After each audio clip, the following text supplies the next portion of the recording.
श्री स्वामी समर्थ. स्वागत आहे तुम्हा सर्वांचे आपल्या शाहू विजय चॅनलवरती. आज आपण व्हिडिओमध्ये अशा विषयावर बोलणार आहोत की असं काय आहे की स्वामींपर्यंत आपली सेवा पोहोचली आहे किंवा नाही, किंवा खरंच त्याचे संकेत स्वामी देत असतात का, की आपला फक्त तो भ्रम असतो. तर बघा, बऱ्याच जणांना हा प्रश्न पडतो की ताई, आम्ही जी काही सेवा करतो स्वामींची, ती सेवा स्वामींपर्यंत पोहोचली आहे का, हे कसं ओळखावं, किंवा हे कसं समजायचं की आपली सेवा स्वामी स्वीकारत आहेत किंवा नाही, आपली सेवा त्यांच्यापर्यंत पोहोचत आहे किंवा स्वामी आपल्या सोबत आहेत का. तर अनेक जणांना हा प्रश्न पडतो. तर आजचा हा माहितीपूर्ण व्हिडिओ खास तुमच्यासाठी मी घेऊन आले आहे. सगळ्यात महत्त्वाचं म्हणजे स्वामी आज जरी आपल्याला दिसत नसले तरी सुद्धा ते निर्गुण रूपामध्ये आपल्या सोबतच आहेत. ते आपल्या आजूबाजूला आहेत आणि त्यांचं प्रत्येकाकडे लक्ष असतं. आपले कर्मकांड सगळं काही ते जाणत असतात आणि लक्षात घ्या, पदोपदी ते आपल्याला त्यांच्या अस्तित्वाची जाणीव सुद्धा करून देतात. हम गया नहीं जिंदा है, हे त्यांचं जे वाक्य आहे ना, त्याची जाणीव ते आपल्याला पदोपदी करून देत असतात. स्वामी आपल्याला नेहमी म्हणतात की भिवू नकोस, मी तुझ्या पाठीशी आहे. ते नुसतं असं म्हणत नाही, तर खरंच त्यांच्या या वाक्याची प्रचिती आपल्याला नेहमी ते देत असतात. आपल्याला प्रत्येक संकटाच्या काळात, प्रत्येक दुःखात, अडचणीत ते मदत करत असतात. तर बघा, असे कोणते संकेत आहेत की ज्यामुळे आपण समजू शकतो माझी जी सेवा आहे ती स्वामींपर्यंत पोचली आहे, किंवा मी जी सेवा करत आहे ती स्वामी स्वीकारत आहेत, किंवा माझ्या सेवेवर स्वामी प्रसन्न आहेत. तर सगळ्यात महत्त्वाचा आणि पहिला संकेत, जेव्हा आपण खूप संकटात असतो बघा, तेव्हा हे संकेत जे आहेत ना, ते फक्त त्यांनाच मिळतात जे स्वामींची रोज आठवण काढतात, जे स्वामींची रोज सेवा करतात, त्यांचे नामस्मरण, नामजप मनापासून करतात, जे मनापासून स्वामींना मानतात आणि ज्यांची खरंच स्वामींवर श्रद्धा आहे, ज्यांना स्वामींवर प्रचंड विश्वास आहे, जे स्वामींचे निस्सीम भक्त आहेत ना, अशांनाच आणि अशाच भक्तांना हे संकेत मिळत असतात.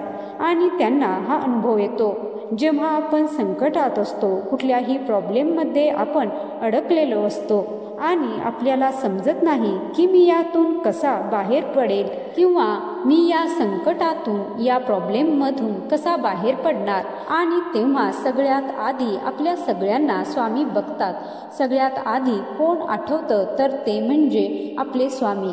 तर आपण स्वामींचा धावा करतो आणि स्वामींना म्हणतो, स्वामी मला लवकरात लवकर यातून बाहेर काढा, मला काहीतरी मार्ग दाखवा, असं आपण स्वामींना म्हणत असतो. आणि तिथून पुढे काहीच वेळात आपली त्या संकटातून किंवा त्या प्रॉब्लेममधून सहज सुटका होते, किंवा अचानक मार्ग दिसू लागतात.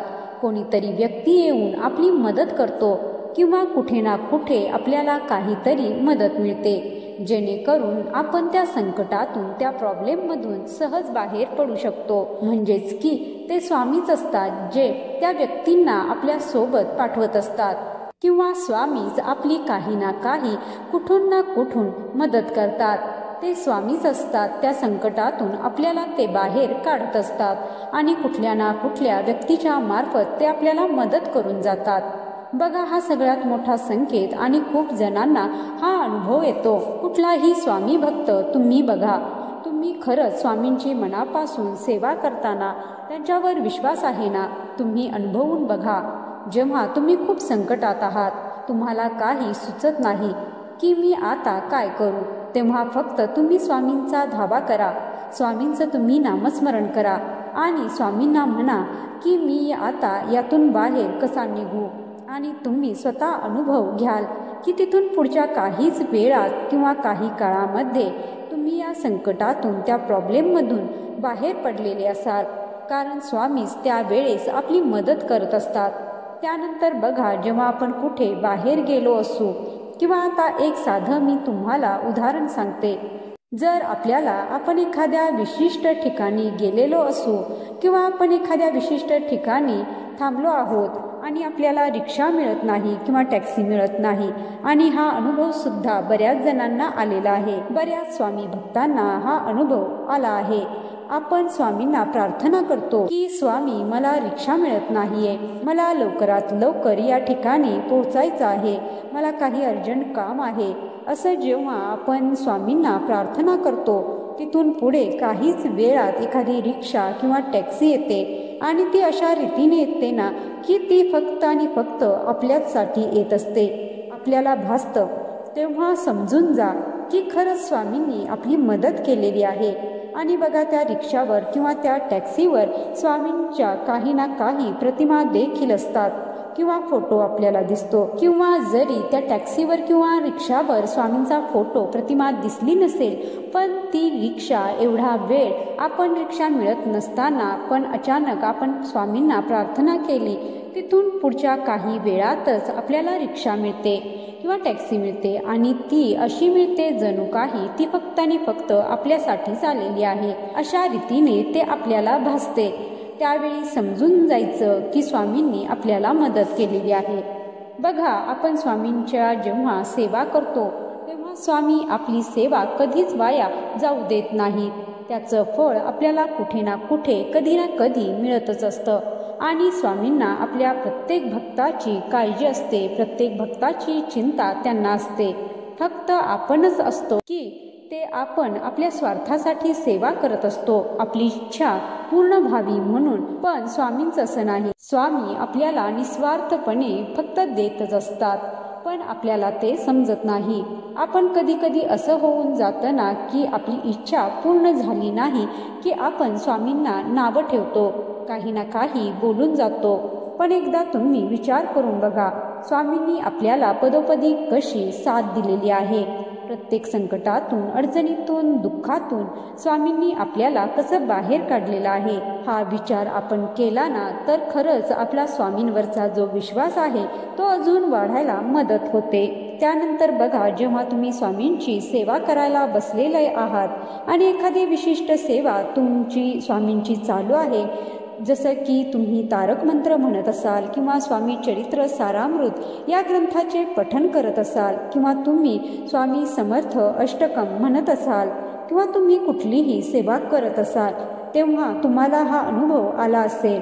बऱ्याच जणांना अगदी एखादी विशिष्ट ओळ आली किंवा ओवी आली, त्या क्षणात ते फूल आपल्या जवळ येऊन पडतं किंवा आपल्या समोर येऊन पडतं.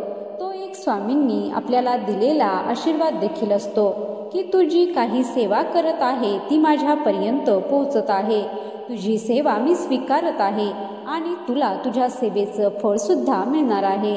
आपली कुठली सेवा वाया जात नाही. छोटी असो मोठी असो, आपल्याला प्रत्येक सेवेचं फळ मिळत असतं. फक्त योग्य वेळ आल्यावर आपल्याला फळ मिळत असतं. आणि आपण एवढे मोठे नाही की आपली कोणती वेळ योग्य आहे आणि कोणती अयोग्य आहे हे आपण जाणत नाही. पण स्वामींना तर सगळंच माहीत आहे. स्वामी सगळंच जाणतात, कारण ते ब्रह्मांड नायक आहेत. आपली कोणती वेळ योग्य आहे आणि योग्य वेळी आपल्याला योग्य ती गोष्ट स्वामी बरोबर देतच असतात. म्हणून लक्षात घ्या, स्वामींवर विश्वास हा कायम ठेवा. तुमची जेव्हा योग्य वेळ येते ना तेव्हा त्या वेळेला स्वामी तुम्हाला ती गोष्ट बरोबर देतातच. फक्त लक्षात घ्या, आपला स्वामी शक्तीवर विश्वास पाहिजे, स्वामींवर आपला प्रचंड विश्वास पाहिजे. त्यानंतर आपण स्वामींची सेवा करत आहात आणि जर आपण एखादी विशिष्ट गोष्टीसाठी स्वामींची सेवा करता. आता मी तुम्हाला उदाहरण सांगते. एका ताईंची सेवा सुरू होती, प्रेग्नेन्सी राहावी म्हणून. तर त्यांना बाळ हवं होतं म्हणून त्या सेवा करत होत्या. एके दिवशी काय झालं, सेवा करत असताना दिव्यामध्ये बाळाचा जो आकार असतो ना त्याचा आकार दिव्यामध्ये तयार झाला. म्हणजे बघा, त्यांना बाळ हवं होतं म्हणून त्या सेवा करत होत्या. स्वामींनी त्यांना संकेत पण दिला की तुझी सेवा माझ्यापर्यंत पोहोचत आहे.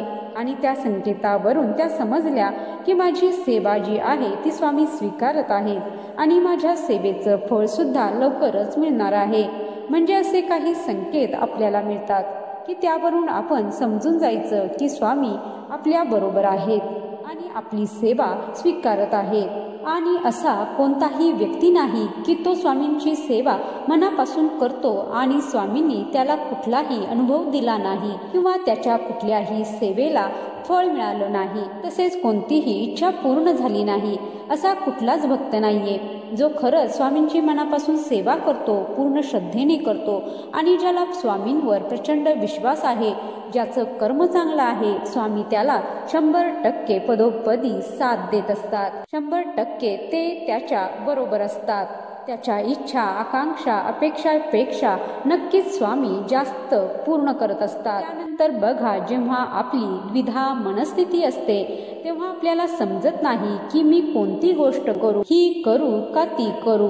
म्हणजे आपण खूप विचार करतो एखाद्या गोष्टीसाठी की मला ही गोष्ट करायची आहे, मी ती करू की नको असा विचार आपल्या मनामध्ये चालू असतो आणि त्याच वेळेस एखादी व्यक्ती येऊन आपल्याला त्याच विषयावर बोलते आणि आपल्याला त्या व्यक्तीकडून योग्य ते मार्गदर्शन मिळतं. म्हणून आपण समजून जातो की माझ्या मनात हाच प्रश्न सुरू होता.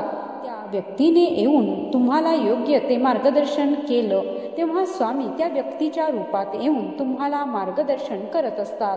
तेव्हा समजून जायचं की हे जे काही संकेत आहेत ते स्वामीच आपल्याला देत आहेत.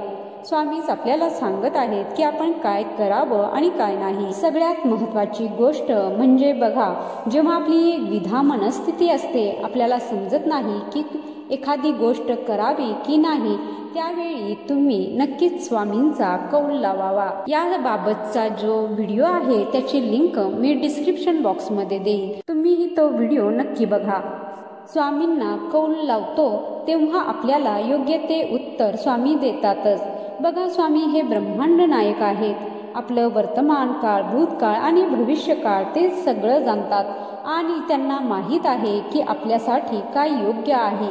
आपण एखादी गोष्ट करावी की नाही हे आपल्यापेक्षा जास्त त्यांना माहीत आहे. फक्त तेच आहेत की ते आपल्याला योग्य उत्तर देऊ शकतात. ज्या वेळेस तुम्हाला असं वाटतं ना की मी एखादी गोष्ट करू की नको, तेव्हा फक्त तुम्ही स्वामींना कौल लावून बघा. तुम्हाला तुमच्या योग्य प्रश्नाची उत्तरं नक्कीच मिळतील. आणि खरंच मी तुम्हाला सांगते, स्वामी आपल्याला योग्य तेच उत्तर देतात. जे आपल्यासाठी योग्य आहे तेच उत्तर आपल्याला मिळतं. एखाद्या गोष्टीची आपल्याला इच्छा असते खूप आणि आपल्याला ती गोष्ट हवीच असते आणि त्या गोष्टीसाठी जर आपण स्वामींना कौल लावला आणि त्याचं उत्तर जर नाही आलं तर तेव्हा समजून जायचं फक्त स्वामीच एक आहेत जे तुम्हाला योग्य ते उत्तर देऊ शकतात. कारण ते ब्रह्मांड नायक आहेत. त्यांच्या इतपत आपण कुणीही काही जाणत नाही. ते जे काही आपल्याला उत्तर देतील ते आपल्यासाठी बरोबरच असणार आहे आणि तेच महत्त्वाचं असणार आहे. हे जे काही संकेत आहेत यावरून आपल्याला समजतं की स्वामी आपल्या पदोपदी सोबत आहेत. स्वामी आपल्या नेहमी पाठीशी आहेत आणि स्वामी सुद्धा आपल्या भक्तांची काळजी करत असतात. फक्त आपण आहे की आपल्याला असं वाटतं स्वामींचं माझ्याकडे लक्ष नाही का, माझी इच्छा पूर्ण होत नाही. पण असं नाहीये. योग्य वेळ आल्यावर आपल्याला योग्य ती गोष्ट बरोबर मिळते. फक्त त्यासाठी योग्य वेळ येणं खूप महत्त्वाचं आहे. त्यासाठी संयम महत्त्वाचा आहे. कारण की आत्तापर्यंत योग्य वेळ आल्याशिवाय कुणाला काही मिळालेलं नाही. मग आपण कोण आहोत लक्षात घ्या. म्हणूनच सांगते की योग्य वेळ आली की स्वामी तुम्हाला त्या गोष्टी बरोबर देतीलच. आणि तुम्ही जर खरंच मनापासून स्वामींची सेवा करत असाल, मनापासून पूर्ण श्रद्धेने, तर खरंच स्वामी तुमच्या सोबत असतात, 100% असतात. फक्त आपला त्यांच्यावर विश्वास पाहिजे. तुम्ही जितका जास्त स्वामींवर विश्वास ठेवाल तेवढे जास्त तुम्हाला स्वामींचे अनुभव येतील, तेवढे तुम्हाला संकेत सुद्धा मिळतील. फक्त आपल्या सेवेमध्ये विश्वासच खूप जास्त महत्त्वाचा आहे, जो तुम्हाला कधीही डगमगू द्यायचा नाही. तुम्हाला स्वामींवर कायम विश्वास ठेवायचा आहे. परिस्थिती कुठलीही असू द्या, कुठलंही संकट असू द्या, कुठलंही दुःख असू द्या किंवा कुठलीही अडचण असू द्या, स्वामींवर विश्वास कधी डगमगून देऊ नका. स्वामी तुमच्या नेहमी पाठीशी आहेत आणि राहतील सुद्धा. फक्त आपला विश्वास त्यांच्यावर कायम हवा. त्यांचं नामस्मरण आपल्याला सतत करत राहायचं आहे. जर तुमच्याकडून कुठलीही सेवा घडत नसेल तरी सुद्धा तुम्ही स्वामींचे नामस्मरण करत राहा, तरी सुद्धा स्वामी तुमच्या नेहमी सोबत असतात. तर आजचा हा माहितीपूर्ण संपूर्ण व्हिडिओ तुम्हाला आवडला असेल तर व्हिडिओला लाईक करा, शेअर करा आणि चॅनलवरती नवीन असाल तर चॅनलला सबस्क्राईब करा. व्हिडिओ शेवटपर्यंत पाहिल्याबद्दल धन्यवाद. जय श्री स्वामी समर्थ.